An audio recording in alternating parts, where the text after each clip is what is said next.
Olá, olá, olá, bom dia, boa tarde, boa noite, depende de você, depende de onde você estiver, depende do seu humor. Bom dia, boa tarde, boa noite. Eu sou o Sérgio Luz, do canal Sua Vida Feliz.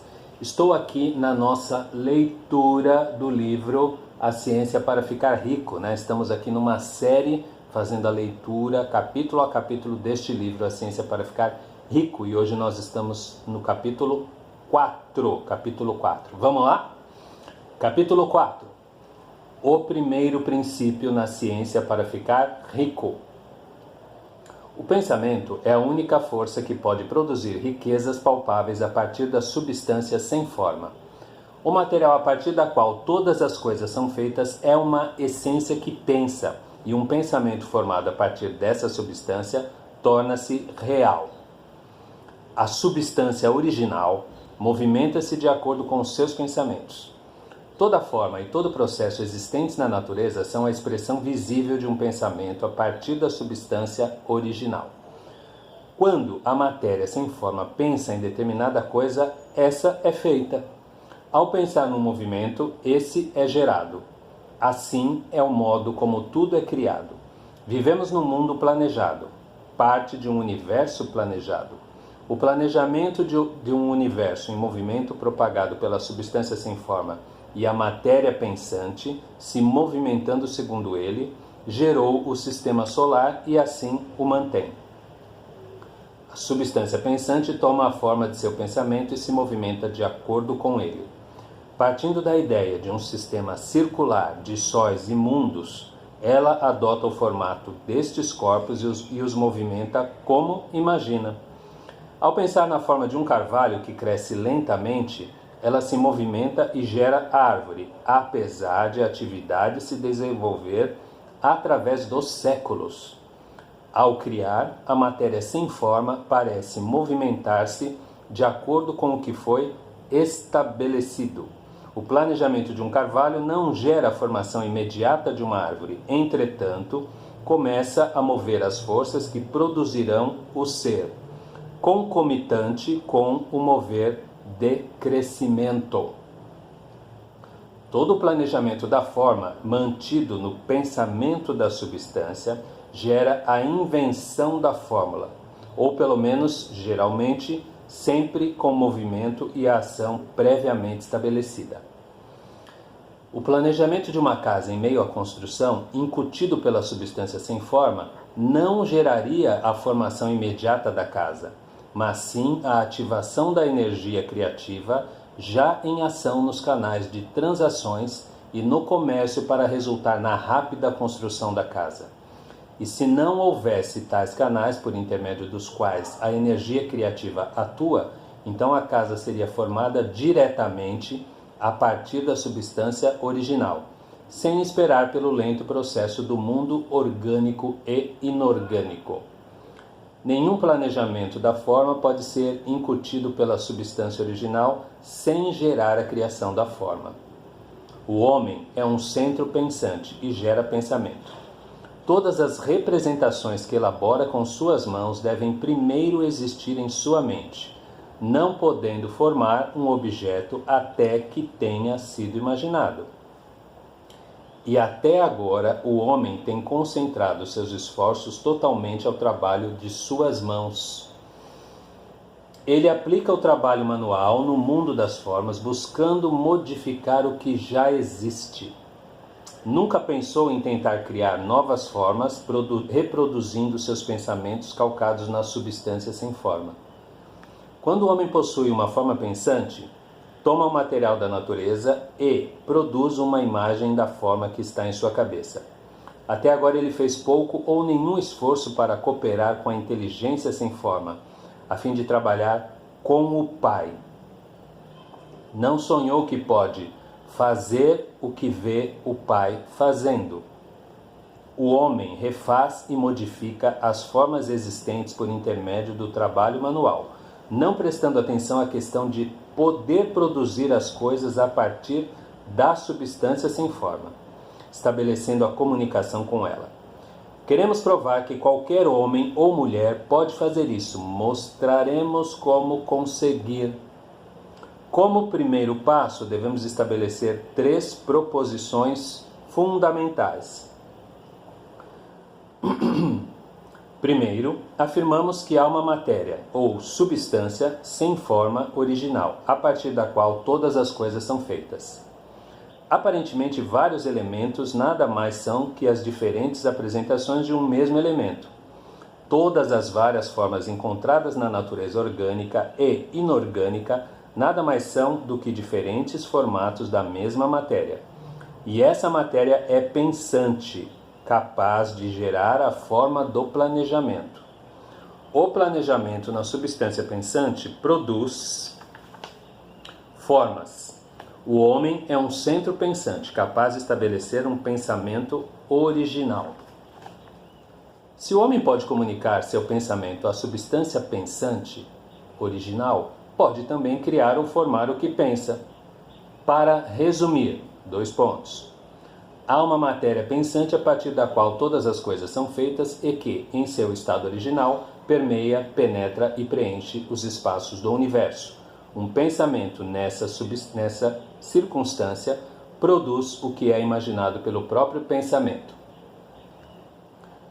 O homem pode formar coisas em seu pensamento e, reproduzindo-o na substância sem forma, pode provocar a criação daquilo que pensa. Podem perguntar se sou capaz de provar essas afirmações. Sem entrar em detalhes, respondo que sim, tanto pela lógica quanto pela experiência. Refletindo sobre a questão do fenômeno da forma e do pensamento, chego à substância do pensamento original e, raciocinando a partir disso, chego ao poder do homem de provocar a formação daquilo que ele pensa. E pela experiência concluo a verdade desse raciocínio. Eis a minha prova mais clara a seguir. Se um homem que lê este livro fica rico fazendo o que lhe é dito para fazer, chegamos à evidência que sustenta a minha ideia. Mas, se todo homem que faz o que lhe é dito para enriquecer, essa é uma prova definitiva até que alguém passe pelo mesmo processo e falhe. A teoria é verdadeira até que o processo falhe, e este processo não vai falhar para o homem que fizer exatamente o que este livro diz.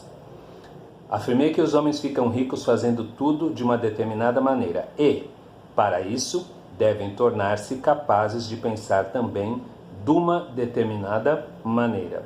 A maneira do homem de fazer as coisas é o resultado direto do modo como pensa sobre elas. Para fazer as coisas de um modo que as quer fazer, terá que adquirir a habilidade de pensar no modo que quer pensar. Esse é o primeiro passo para ficar rico. Pensar o que você quer pensar é pensar a verdade a despeito das aparências. Todo homem tem um poder inerente de pensar o que quer pensar. Contudo, necessita de um esforço bem maior para fazer isso do que precisa para o que é sugerido pelas aparências. Pensar de acordo com as aparências é fácil. Pensar a verdade a despeito das aparências é trabalhoso. Cadê? Perdi aqui. E requer um gasto de força maior do que qualquer outro trabalho que o homem é chamado para realizar. Não há trabalho que a maioria das pessoas fuja como o que envolve um único pensar repetidamente. É o pior trabalho do mundo. Isso é particularmente real quando a verdade é contrária às aparências. Toda aparência no mundo visível tende a produzir uma forma correspondente na mente que observa tudo, e isso pode ser apenas prevenido calcando o pensamento na verdade. Considerar a aparência da doença produzirá a forma dela na sua própria mente e, consequentemente, no seu corpo. A menos que você sustente o pensamento da verdade, em que não existe doença. Ela é apenas uma aparência e a realidade é a saúde. Considerar a aparência da pobreza produzirá as formas correspondentes em sua própria mente, a menos que você sustente a verdade que não há pobreza, há apenas abundância. Pensar na saúde quando cercado pelas aparências de enfermidade ou pensar em riquezas quando em meio à aparência de pobreza requer poder. Mas quem atinge esse poder torna-se um mestre. Pode conquistar o destino, pode ter o que quiser. Esse poder é apenas adquirido sustentando o fato primordial de que está atrás de todas as aparências, que existe uma única substância pensante a partir da qual e pela qual todas as coisas são feitas. Então devemos nos ater à verdade de que todo pensamento calcado na substância torna-se uma forma, e que o homem que pode apenas reproduzir seu pensamento nisso a fim de provocá-lo para tomar forma e tornar-se visível. Repetindo, então devemos nos ater à verdade de que todo pensamento calcado nessa substância torna-se uma forma, e que o homem pode apenas reproduzir seu pensamento nisso a fim de provocá-lo para tomar forma e tornar-se visível. Quando tomamos conta disso, perdemos as dúvidas e os medos, já que sabemos que podemos criar o que quisermos, ter o que quisermos e nos tornar o que quisermos. Como primeiro passo para ficar rico, você deve acreditar nas 3 afirmações fundamentais dadas anteriormente nesse capítulo. Para enfatizá-las, repito: há uma matéria pensante a partir da qual todas as coisas são feitas e que, em seu estado original, permeia, penetra e preenche os espaços do universo. Um pensamento nessa circunstância produz o que é imaginado pelo próprio pensamento. O homem pode formar coisas em seu pensamento e, reproduzindo-o na substância sem forma, pode provocar a criação daquilo que pensa. Deixe de lado todos os outros conceitos de universo, menos essa abordagem monística. Permaneça assim até que esteja fixado em sua mente e que tenha virado seu pensamento cotidiano. Leia essas afirmações repetidamente. Memorize cada palavra e medite até que você acredite de fato no significado delas. Se a dúvida surgir, expulse-a como se fosse um pecado. Não ouça argumentos contra a ideia. Não vá a igrejas ou palestras onde um conceito contrário é aplicado ou pregado. Não leia revistas ou livros que ensinam uma ideia diferente. Se você ficar confuso em sua fé, todos os seus esforços serão vãos.